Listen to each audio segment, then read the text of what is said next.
Welcome back, Time Crunch fans. I'm your host, Coach Adam Pulford. We're going to talk about something that all of us do every day.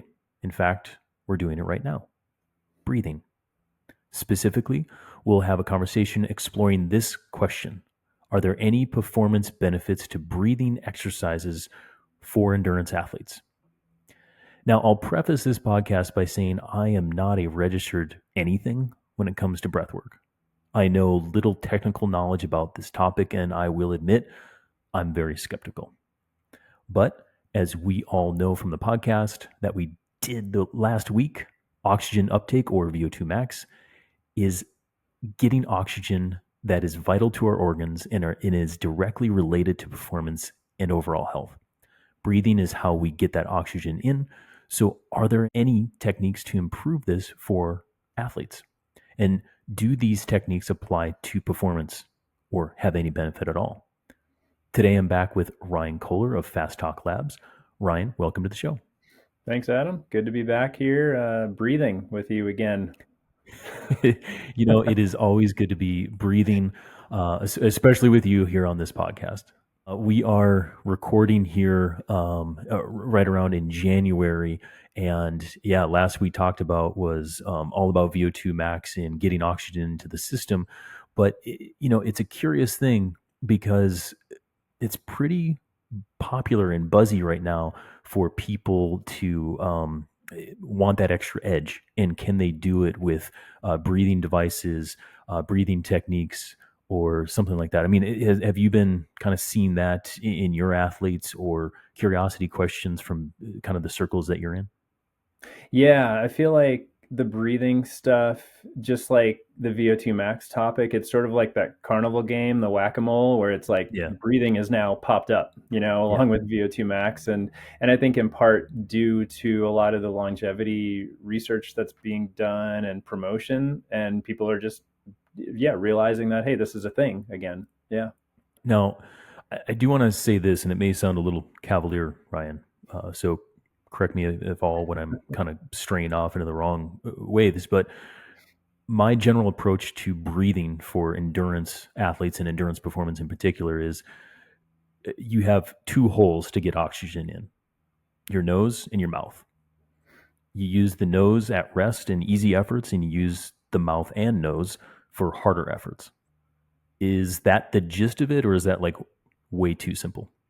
I think that covers the vast majority of it. I think there's a lot we can do. I think the big question is, how does it actually help us, if it actually does, because it is something that, again, has come around and people are training it and learning more about it. But yeah, I mean, if we can do that, we're doing a lot of things right. I think the nuance comes in when we start looking at maybe the physiology, or you get into more of those specific things, like how am I breathing during different efforts, for example. And I remember Yeah. when we used to ride at CTS, I could always hear you nose breathing in our endurance rides. It was always noticeable. I remember that. Yes, I've had Mike Durner, fellow Hmm. former CTS coach, would always say the same thing too, and I know he's gone pretty deep into this breath work of Yeah. sorts too. So I'd say let's keep our audience on the edge of their seat right now to see if that's a good thing or a bad thing, to hear old Coach AP breathing hard behind him. But let's get right into it. So breathing, just in general concept, can we train it? Does it matter for cyclists, and does it actually increase performance for endurance athletes? Ready, go. Go. So maybe. Go. So what when we say train it, I'm just going to go Yeah. off the word train by saying, can we somehow find a benefit from it, right? Well, manipulate it and then find a benefit from it, right? Yeah, exactly. Yeah, so I think yes, we can definitely manipulate that, find changes and benefits where we say, hey, this is different and I feel better. In terms of actually improving performance, I think that's one of those things where it's a maybe based on what we're seeing. I think this is another one of those times where we see the application of the science sort of leading the research a little bit, because coaches are doing cool things with it and athletes seem to be doing well. So maybe, and because there's a coordination piece to this, then yes, because we're talking sport. For cycling, absolutely. It's breathing is probably as much of a skill to work on as learning how to pedal at a proper cadence, higher or lower, or body position. So yeah, I think it's Yeah. applicable for cyclists. So we can train it. We can train it, say off the bike, right? Mhm. And we can train it on the bike, and that's like the area where I'm talking about there. Yeah. So you would then say that it does matter for cyclists to bring at least some awareness or have some aspect of breath work in your general training handbag. Absolutely. Yeah. Yeah. I Okay. think we can go down probably a lot of tangents on where exactly it can fit in, how we can use it. But yeah, I think it needs to be in that tool bag for cyclists. Okay. Yeah. And it's an awareness thing. Yeah. I think, like you said, it's understanding that junior athletes, I find, Mhm. generally are more out of touch because they just don't think about it. And they have high respiratory rates, and the question becomes, well, if we can change that, how do they feel? And if they feel better about it, then they're going to perform better. And yeah, so I think So it's, that's just it for me. And I think our jumping off point is if we're going to change something, how do we identify when it needs changing? So if you're working with your athlete from afar, like I work with a lot of my athletes, with the exception of probably my juniors, but how do you identify that breathing needs to change, and then we'll talk about how we actually change it. Yeah, if I'm working with someone remotely, it's a little bit trickier because it may just come up more in conversation. If we're talking about a race or workout execution and how they're feeling and performing with that stuff, then it may come up in conversation where I'll just say, "Hey, have you ever monitored your breathing during these intervals, for example?" And in most cases, the answer is no. So then it gives us a nice little tangent to say, hey, let's check into this and see where you're at. And that might tell them that, hey, in your, this next workout, maybe it's a zone 2 ride. Hey, take a minute here and there and just count your breaths for a minute. And then they'll put that into training peaks and they'll say, hey, yeah, here's, maybe it's like 5 times they do it in a ride, and we see some numbers, and then we can say, oh yeah, does that seem normal, high, and what does that mean for you? So that's one way we can do it there. If we're talking about either remote or in person, particularly, and that athlete has access to a lab, that's where we can get a whole wealth of information because we can actually monitor with the mask their respiratory rate, a lot of ventilatory parameters, and pull out some specifics. And when we're talking endurance athletes, they tend to like that stuff because it's more data. So that's another fun way to help identify some of those things. Completely agree. In fact, with Coach Renee, we did a 3-part uh, series on lab testing, why to do it, how to do it, what data we get from it, and in there we did touch on ventilatory thresholds, VT1, VT2, and I'd say go back and explore that series for our listeners if you missed that one, because we do cover some stuff in there.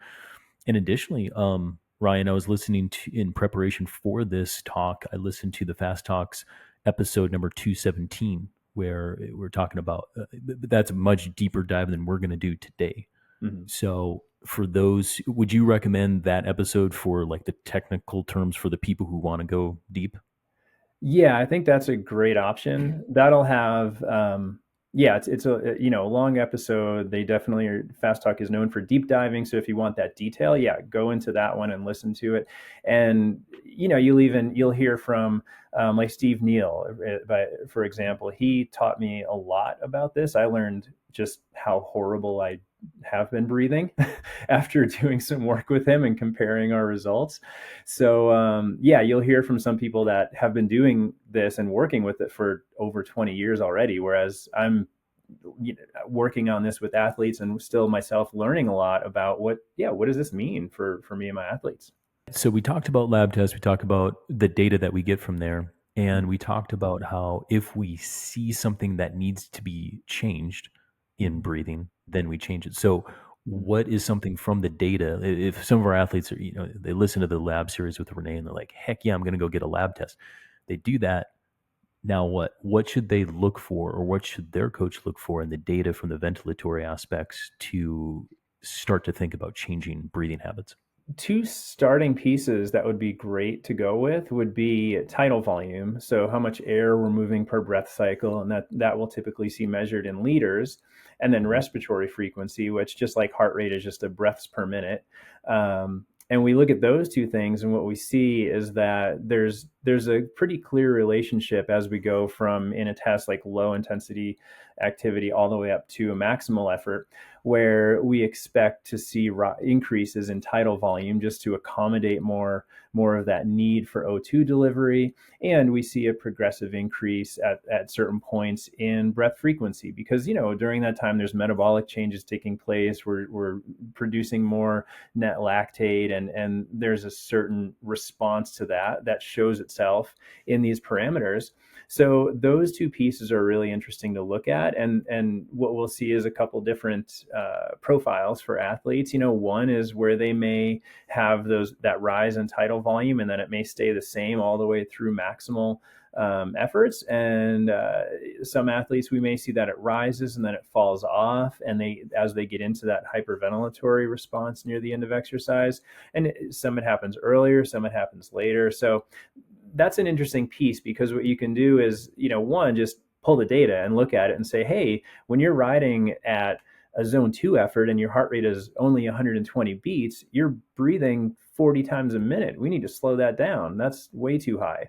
And what we tend to see with that is, hey, maybe their tidal volume is pretty low. You can go a lot deeper with that. And for some athletes that have done pulmonary function testing, spirometry, that's, where you have the device and you have to maximally exhale and then inhale, and you get that nice little flow volume loop. Mhm. Um, that's nice because then you can see, hey, what's your peak capabilities? So you could take that next step and say, well, when you're breathing, you're moving X amount of liters. What percentage is that of your peak? And then you can get a sense for, well, how much of my potential am I using? And that was the big thing I found out when I did a test with Steve Neal. And this is a guy that's been doing it for over 20 years, and I think he was somewhere in like 90s throughout the entire test, and I was like half of that. But that's one of those things where it became clear very quickly of like, oh, I could do a lot more with this, and it's because I wasn't aware of it. I just didn't think about it at the time. So I Sure. think those two areas are great to start with, and then you can always go deeper from there. Yeah, yeah, yeah. So if our athletes maybe don't have a lab test, or they got a lab test and they didn't look at that data, I mean, what are some of these other things that we could look at, say in a power file, heart rate file, that would maybe cue us on some of those aspects? Because to me, like as you were talking about there, like Well, I'll put a caveat here and say I don't never, to use a double negative, talk about breathing with my athletes, because we all get that, the Training Peaks comment, or we're talking to our athletes after the race, my breathing was off. mhm. Okay, cool. Tell me more. We Yeah. go in and, the heart rate is jacked, power's all over the place. But then we deduce it out through kind of effort. And then we can talk about some of the breathing aspects. But like, I guess kind of coming back to what we're working uh, at the level of a remote based coach sort of situation, remote based athlete situation. Mhm. What are you seeing in the data that can speak to some of the stuff that you see from a lab test like that? You nailed it there with looking at like power and heart rate files from afar. We can see if something looks off, where there's some failure occurring somewhere, where yeah, maybe heart rate is through the roof, and we're like, well, why did that happen? We need to figure out why. Or if power couldn't be maintained, or we see a race file where someone had a fantastic start and they produced maybe appropriately high power based on what we'd expect, and then all of a sudden they fell off and heart rate is still sky high. Fell off the pace, correct?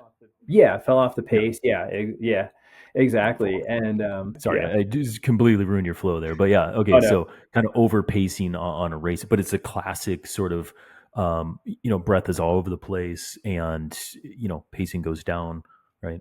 Yeah, exactly. Yeah, and within Training Peaks too, I love the little smiley faces that you can select as well, because if we Yeah. see, we see the same workout, like maybe it's a high intensity session, and one week they have a big smiley face, the next week it's a frowny face. Well, we say, well, what happened there? And yeah, they might say something like you suggested of, oh, my breathing was off, or I couldn't find this rhythm. There's a lot of open doors. I think Hmm. if we're sort of looking for that, a lot of open doors to say, yeah, tell me more, and then that's where we can get into it. And I think too, whether we have a fancy lab test or our heart rate or power file from Training Peaks, the execution is still the same for me. Where I talk about breath, I talk about feel, I talk about RPE, all these things. So it's not to say breathing is junk. I don't believe it is junk. Mm-hmm. We'll get into what I think is junk here in a second. But like, I think using the data to ask better questions along with breathing rate is huge because you talked about another thing, hyperventilation, right? Mm-hmm. And I would say, real quick, let's talk like hyperventilating, right? Like your breath rate is super high and probably inefficient, super high, right? Yeah, yeah, exactly. And when Yeah. we say that inefficiency, yeah, we see that, at whatever intensity that is, yeah, the Hmm. breath rate might be 50 breaths per minute, but then we see tidal volume by comparison is actually lower than what it was earlier. So we're breathing more, but we're not moving any more air. We're actually moving less air. So yeah, it becomes a Yeah. huge inefficiency. A huge inefficiency. But in my opinion, and this is kind of the way I roll, it's like we shouldn't be hyperventilating at threshold or zone four. Right. Okay. Yeah. If we're doing VO2 work like we talked about before, the end goal shouldn't be hyperventilation. However, if it's our first round of VO2 or we're going true max efforts, the last couple intervals might have uh, inefficiency of breathing. Yep. And that's not a bad thing, in my opinion, because I think you need to go there. You need to hyperventilate in order to dial it back and become more efficient at maximum efforts and teach your body. And this is how I do it. You go max, you use hard effort in order to mess up on breathing. Then we dial it back, talk about breathing, use some techniques to control breathing throughout, and then get better at breathing at max efforts and then all the other efforts too. That's generally how I do it from a simple standpoint. Yeah, I totally agree. I think it's realizing what in part like what the breath is telling us. Yeah, if you're hyperventilating, yeah, is that expected or not? And that takes you one of two ways. And then yeah, how do we use it? Like pre-race warm-ups. That's something where Mhm. I want to get into that hyperventilation mode because I'd rather have it happen 15 minutes out from the start than have the first time happen at the gun and realize I'm 3 minutes in and then I can't do anything about it except slow down. So yeah, it's understanding like what do we want out of it? And like you said, VO2 max efforts, if you're new at them, yeah, then we might find uh, you couldn't do them, but then the athlete might say, oh, it wasn't my legs, it was my lungs. Like I felt like I Mhm. could push the Mhm. power, but I couldn't breathe. Okay, well, good. Let's see.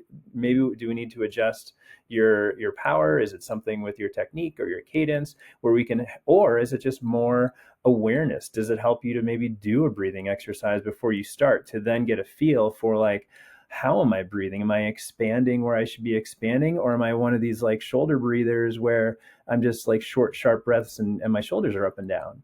So yeah, it opens up a Yeah. lot of doors to then for coaching.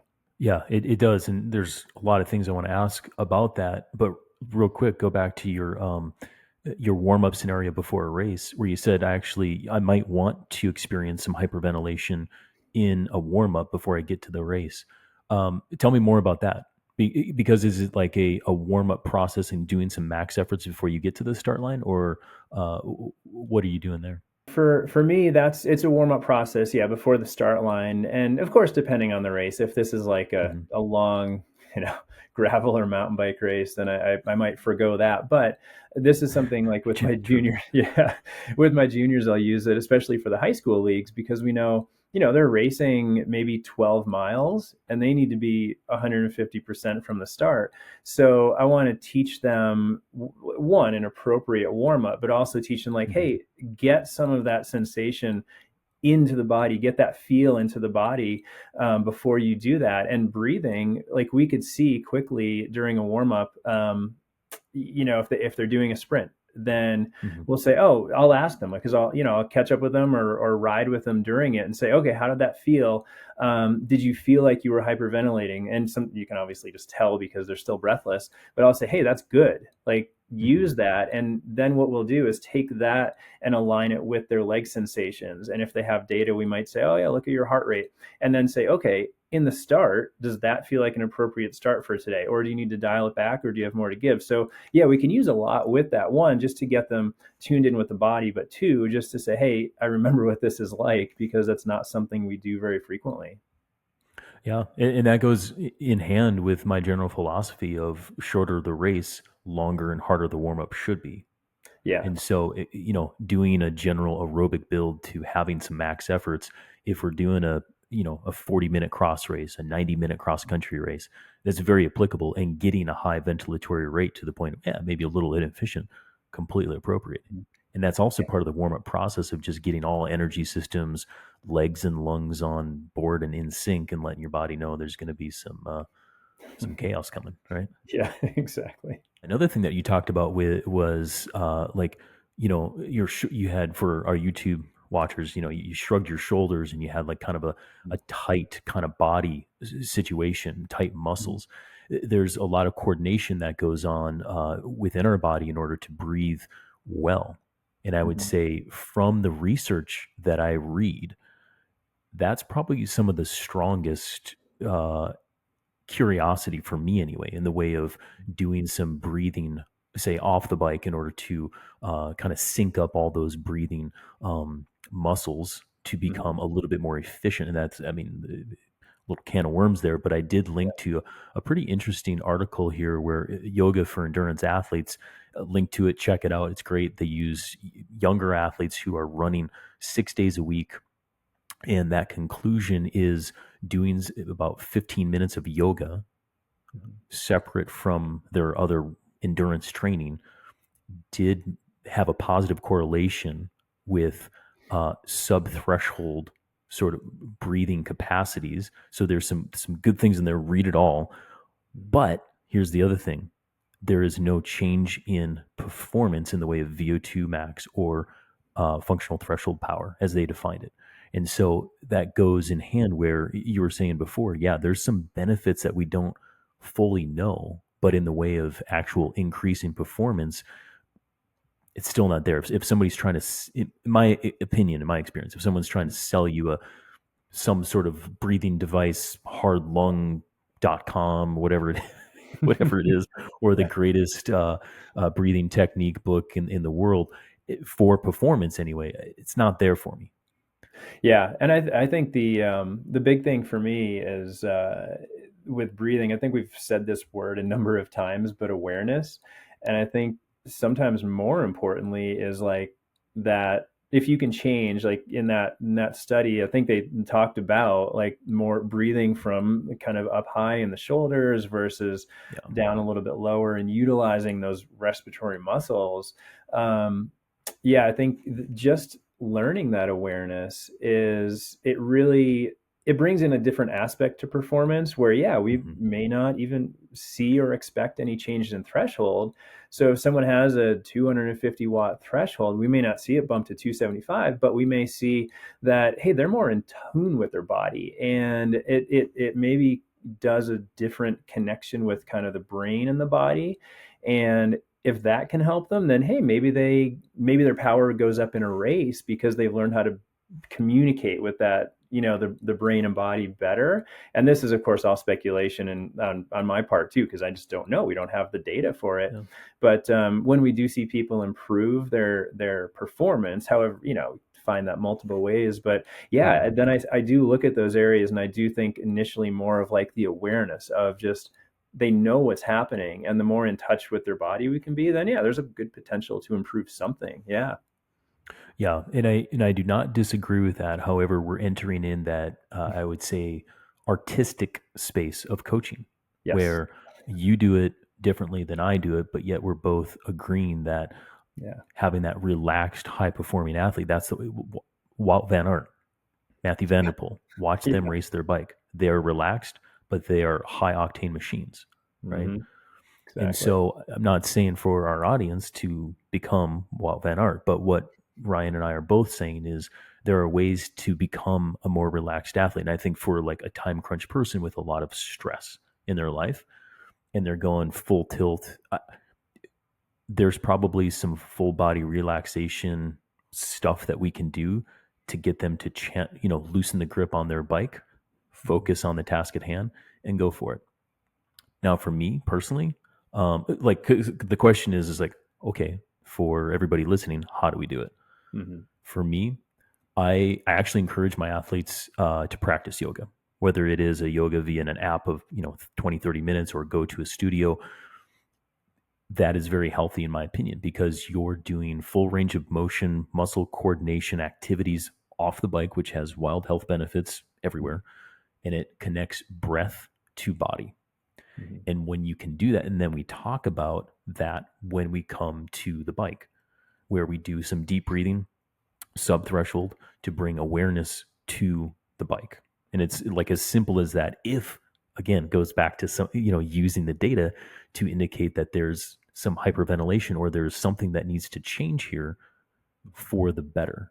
But that's how I do it, as well as there's some other stuff like in the way of relaxation and visualization that I work with my athletes, but that's like off the bike.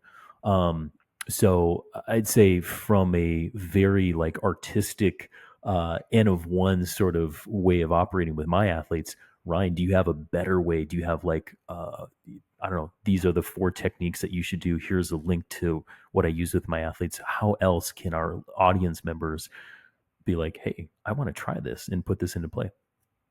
Yeah, I wouldn't say anything would be better. I think everything that you just said, I fully agree with because it is like we're in that art space and we all learn from each other and take things that work and leave things behind that don't work for us. But then with our athletes, we bring that thing back in because it works for them. So yeah, the only other thing that I would say is I would bring it into some on bike stuff based on the physiology testing and like you said, just I've been able to work with that data for many years and you start to see this stuff. So what I'll do is sometimes look at that that profile for an athlete when we get the ventilatory data, and we'll say, hey, maybe we can improve here. And really all it is, I don't think it's even that much different than what you're doing, because it's you're connecting that link from yoga, just connecting it to now a bike movement.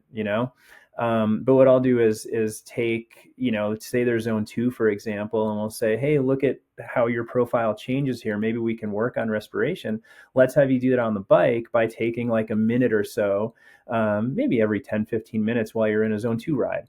And then all I want you to do is, bring your respiratory rate down from, maybe it was 35 in the lab. Bring it down from 35 to 32 and just practice that for a minute at a time here and there. Within an hour or two ride, they only may do that like 4 or 5 times, maybe a little bit more to start, but it gives them that chance to essentially try and make that connection, like you were saying, from yoga to the bike to the physiology lab to the bike. And it gives them one extra thing where they can incorporate some practice into their zone 2 rides, which may be boring for some folks if they're on their trainer. Then yeah, that's a great time to spend some brain energy doing something a little different. Yeah, that's interesting. I don't do that with my athletes. I'd say for the on the bike stuff, the other way I would do it, and we touched on this before, but it's exploring the high intensity aspect. Mm-hmm. And I would almost say it's very similar with cadence work. Like if you want to have a good pedal stroke, you need to go, you need to hit all the cadences, Mm-hmm. and you need to go really fast, and then you need with your leg speed, right, RPMs, and Yep. then you need to go really fast with high power. Mm-hmm. And I think that there's something there with breathing too, because doing high cadence work or fast pedals increases breath rate at moderate power output, right? And Mm-hmm. then we'll do a block of that, and then we'll go up into power intervals, VO2 max intervals, high cadence, high power. Mm-hmm. And I generally find that if I do training properly like that, progressive overload with high leg speed and high power outputs, that breathing takes care of itself. Mm-hmm. in my opinion, Yeah. because then, breath issues will come up. We'll talk about that, and then we'll kind of break it down into control some breathing, deepen the breath when appropriate. And I'd say, like, other than that, like, I'm kind of reluctant to give the advice of, here's another thing of busy work to do for my Yeah. athletes. But but it's Yeah. not, it- like, it's not in contention. I think with what you're talking about, or even like in contention Mhm. with like me telling my athletes to do some yoga off the bike, because I don't think that there is a net negative to doing that, other than maybe a little bit of time lost from that aspect. Right. Right. But Yeah, we I would can, agree. No, yeah. I think they both have their, it seems, I think we're addressing it just from two ends of the spectrum, but in the Hmm. end, it's still being addressed. And yeah, you sort of with VO2 max intervals, power intervals. I mean, yeah, if you're putting someone into that routine, they're going to figure out breathing pretty quickly if they need to. So They have to. yeah, and like like we said in the VO2 max episode, like you should fail at those intervals from time to time as you learn. And yeah, you'll Yeah. probably find that, hey, the breathing is this is really really hard at this intensity, but it's something that we generally don't practice because when we are at that intensity, all we're thinking about is like how much time is left and how am I going to make it through this thing, and a million other thoughts. But it's not about like, hey, how can I settle in and actually relax and essentially like find enjoyment in that, and Yeah. that's a piece that I always try to bring in with high intensity training is like if you can find a point where you can crack a smile and actually enjoy what you're doing, like that's good. Yeah. So yeah, that can be one way to do it is give them a different focus on, hey, focus on that breath. Yeah. Yeah. That I agree with. And I'd say, kind of as summary points, I would say, breathing exercises alone, right? Like breathing into a tube, or even, um, well, man, dude, we didn't even So talk many about like options. restrictive breathing. Oh man, did we go Yeah. there? I don't know. I don't use it, so I don't know if I'd be much help. There's tons of tools that you can get Hmm. into, and I think it's one of those areas where like you can go and explore those on your own if you want to, but you have to know what you're looking for too. And there are coaches out there that are using these tools and they know what they're looking for. Does it work? It like we said, it depends how you define does it work or Yeah. improvement. But I think if you're going to do that and explore those, you need to know like what you're looking for and work with somebody that has experience doing it. So you're not just like wasting your time, right? Time crunch. Yeah. You want to make sure this stuff works. Yeah. Exactly. So I would not use restricted breathing. I would not Yeah. use weird contraptions to do any breath work off the bike. I would save it for your on the bike stuff. How about nasal breathing? Do you want to talk about that real quick on the time crunched mode of things? Like Coach AP just Yeah. like going crazy at effort. I don't know. Talk about nose breathing real quick. Love it. Yeah, I mean, aside from this is something that comes up not only on the performance side, but just even working with athletes involved in on the longevity side. Um, you know, and I think you mentioned it earlier, like nasal breathing at those low and moderate efforts, and then transitioning to nose and mouth as you get higher. But yeah, the nasal breathing, the one of the big benefits is that nitric oxide boost through nasal breathing, right? So you get a really big hit of that when you can nasal breathe. So I mean, there's aside from being able to calm your breath, keep that heart rate in check, there is also that sort of physiological boost of, hey, I'm producing a little more nitric oxide, and that's going to help with blood flow. So yeah, I'm all for it, and I think the way you describe it in that as it transitions from low to high makes total sense. I even love trying to find that point of like where do I make that transition, and sometimes kind of like push it a little bit more, as a fun little challenge. But yeah, all on board with nasal breathing. Yeah, and I would say keep it simple again, especially in the way of, we're all riding 8 to 10 hours, 6 to 8 hours, or 8 to 10 hours a Yeah. week. This kind of thing, like breathing through your nose, is not going to increase anything by lots of percentages in the way of moving the needle. Yeah. However, sticking to that, hey, when it's easier at rest and going easy, nose breathing predominantly. We kind of do this naturally, but I want to press in, because people think that if they do nose breathing, they will become the next Tata Pagacha. Yeah. and they're not like, and even he breathes out of his mouth when he's going hard, like in both orifices, right? Like that's the point here. I'm guessing that you're not going to advocate anybody to tape their mouth and go do a training session on the indoor trainer. No, I've seen that stuff. I just can't get behind it. I mean, it's and again, why becomes the question, and haven't found a great reason to do it. I mean, Yeah, if you're doing it at lower intensities, just keep your mouth shut, and you know why you're yeah. doing it, and then you put your mind to it and you go and do the workout. But at higher intensities, I see no benefit to it because you need that mouth. You need to move air. Okay, cool. I'm glad that we took some time to talk about some of the more spoofy stuff around breathing, because there's a lot of fluff and stuff out there, Ryan. So Yeah, thank you for yeah. taking a little extra time on that. Yeah, for sure. Yeah, there is. And it's one of those areas where you can go overboard quickly with the devices. And like I said, it's you need to know, like, does it actually do anything for you, or what do you want out of it? And then yeah, maybe explore it. But otherwise, if you don't know, just move on. Like do the things that are Yeah. make the biggest differences. And yeah, those will be a relatively small component. Yeah. So I'd say like my summary points on my end is, breathing exercises, they don't increase performance metrics like VO2 max, functional threshold power, or aerobic capacity. Therefore, I don't use any standardized breathing techniques in that way. There's some stuff I do off the bike, but I consider that separate from a physiological adaptation. Yeah. There is some stuff that suggests the relaxation, visualization, and awareness, which I think is vitally important. I think that that has some very much carryover in the way of um, performance benefit when it comes to racing and being a relaxed human being. But then to come back and say, well, how do I train breathing properly? Is I just go back to good old training properly, which is progressive overload of three energy systems, using max efforts to probably hyperventilate at some point, talk about how to control that, get more fit so that doesn't happen. And that's my practical guide of breathing. Ryan, do you want to Yeah. add anything to that? A lot of it comes back to that mind body connection, and breathing is really it's a link in that. So Mhm. yeah, however we can bring that in, in some cases we see it in physiological data, and then it gives us some really clear insights into how you're doing it. And just like a lot of other devices out there, it can clue us into habits, and if we can work on changing those, then that might help that mind body connection and help us just improve the way we're doing things.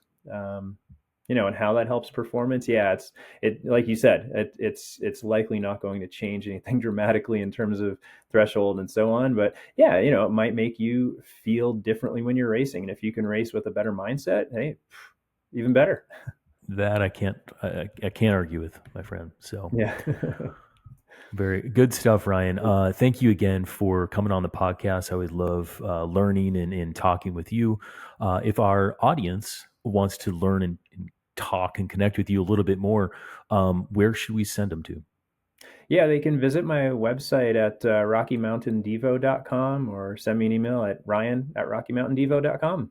Very cool. And I should ask too. I mean, you are a coach working with athletes. Are you taking on clients right now, and how does that work? Right now, I'd say I'm just about full, and with my Yeah. juniors and that the junior team starting up again pretty soon, I try to not overcommit, because once we get into that season, it's going. Yes, I know. I suspected that was the case. As working with juniors, you definitely have to have a pretty good bandwidth to operate from. Yeah. But figured I would ask. But I will say too, like Ryan's awesome. Even if you want a consultation, or if you want to hear more from him on Fast Talk Labs, go check out. And we'll link to Fast Talk in our show notes. That is where I would suggest anybody going if you want like super deep dives into technical stuff, including a lot of the technical acronyms and concepts that we were talking about today in breathing. But Ryan, you did an awesome job coming on here and talking about the practical stuff around breathing for endurance athletes. So thanks again. Yeah, thanks for having me again.